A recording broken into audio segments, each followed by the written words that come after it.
Imagine you walk into a clean white room. No windows. Just a comfortable chair in the middle. And a strange machine hanging above it. Wires, sensors, a smooth metal helmet. Someone in a lab coat looks at you and says, "We've built a machine that can give you any life you want. If you plug in, you'll experience absolute happiness. Love that never leaves. Work that always feels meaningful. Endless success, adventure, peace. You won't know it's a simulation. It will feel exactly like real life. We've scanned your brain, studied your memories, and we can design a perfect story just for you. There's just one condition. If you choose to plug in, once the program starts, you will forget this room. You will think your new life is real.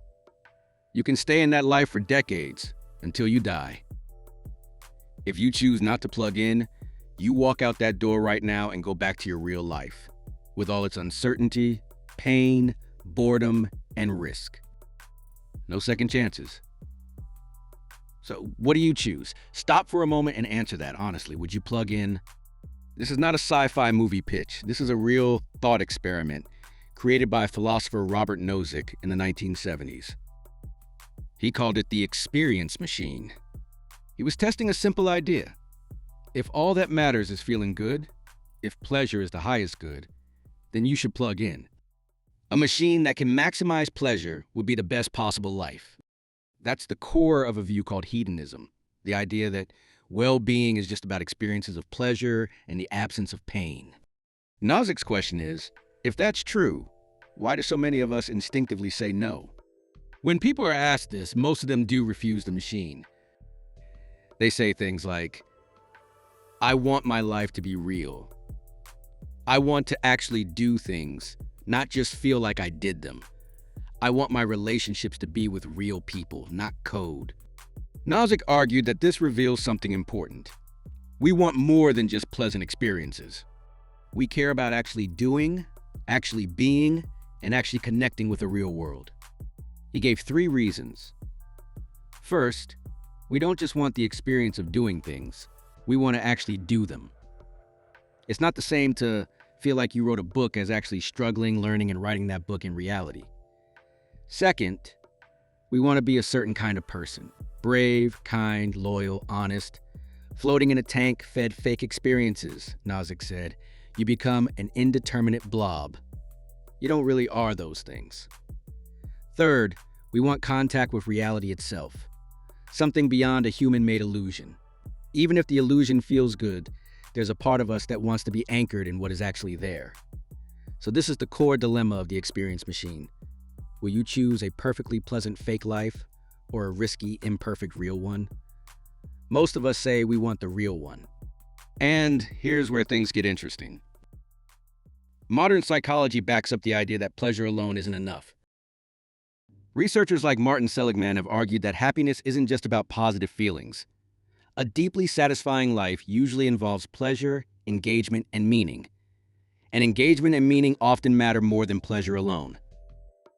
Large studies across many countries find that people who focus mostly on pleasure often aren't the most satisfied long-term. People who focus more on meaning, on purpose, relationships, contribution, tend to report higher life satisfaction. Other research points to something else: authenticity. Living a life that feels true to who you really are is strongly tied to well-being. When people feel they're acting out a script written by others, happiness suffers, even if there's comfort and pleasure.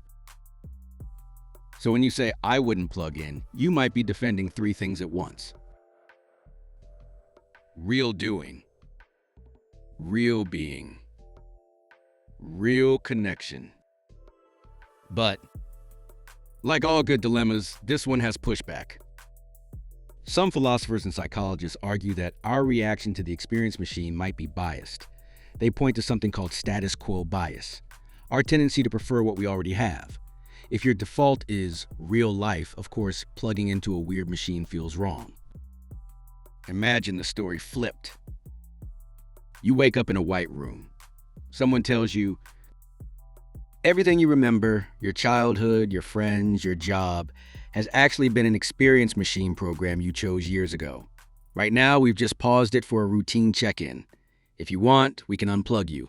You'll go back to your real life, which is different. Or you can go back into the program and forget this conversation. Now, what do you choose? Some experiments have tried versions of this. One study by Felipe de Brigar found that people who were told they were already in the machine often preferred to stay, especially if their supposed real life sounded worse. That suggests our choices aren't just about pleasure versus reality. They're also about comfort, fear of change, and the story we're already attached to. So the experience machine doesn't give us a clean, one-shot argument. But it does force a powerful question. What do you really want from your life? Pleasure or something deeper? Think about your own day. You scroll social media. You binge shows. You escape into games, fantasy, maybe even substances, little mini machines. None of these are evil by themselves. They can bring real joy and rest.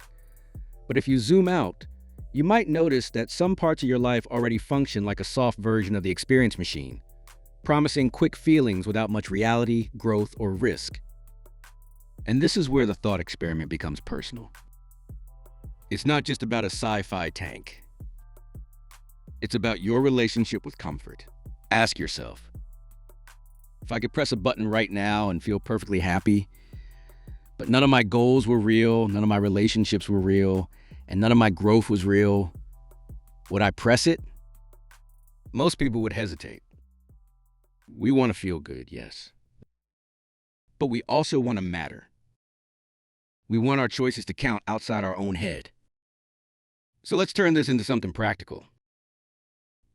I want to give you 3 questions you can use as a kind of experience machine test on your own life. First question. Is this choice giving me only a feeling or also a story I'm proud to be living? When you choose how to spend your time, another hour scrolling, another episode, another distraction, ask, at the end of this hour, will I have just felt something? Or will I have actually moved a real part of my life forward? You don't need every hour to be productive. Rest is real too. But if most hours are just feeling with no story, no movement, you may be sliding into machine mode. Second question.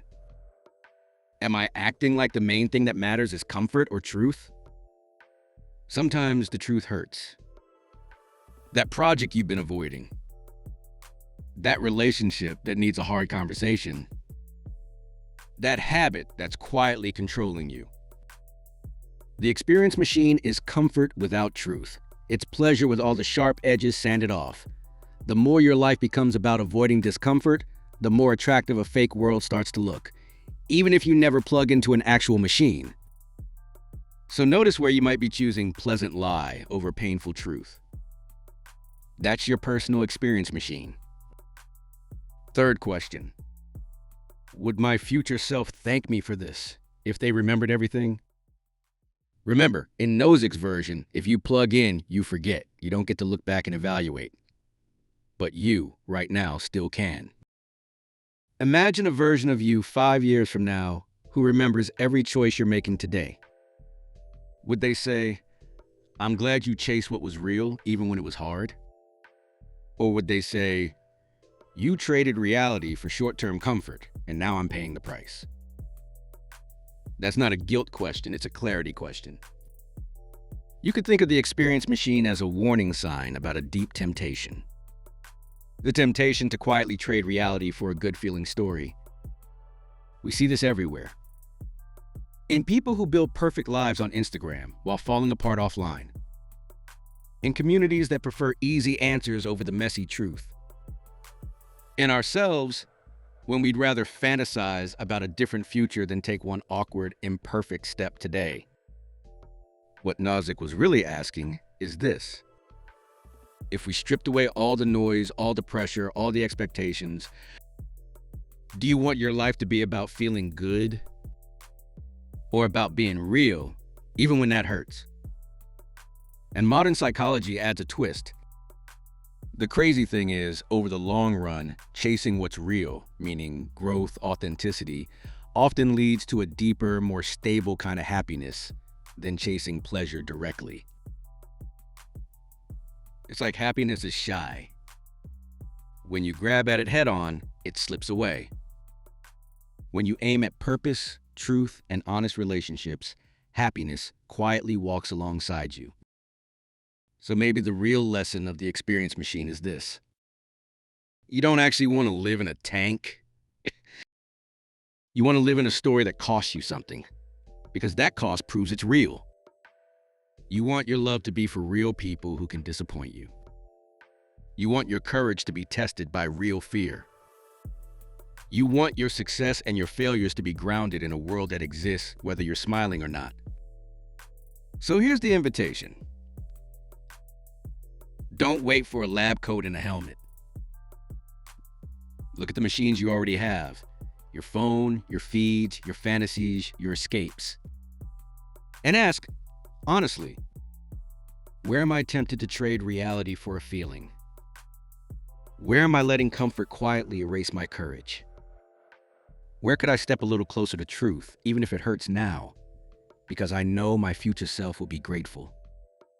You may never face the experience machine in a white room, but every day in small ways you're answering the same question.